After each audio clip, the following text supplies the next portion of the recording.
Nature's fury swept across Africa. A blizzard sweeps away everything in Mokhotlong, Lesotho.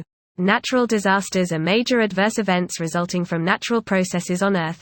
Examples include floods, hurricanes, tornadoes, volcanic eruptions, earthquakes, tsunamis, storms, rain, hail, fires, waves, wind, snow, weather, and other geological processes.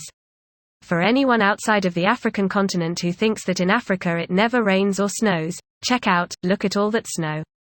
As predicted by the South African Weather Service, 2 systems of winter blows made this weekend extremely cold and snowy in South Africa.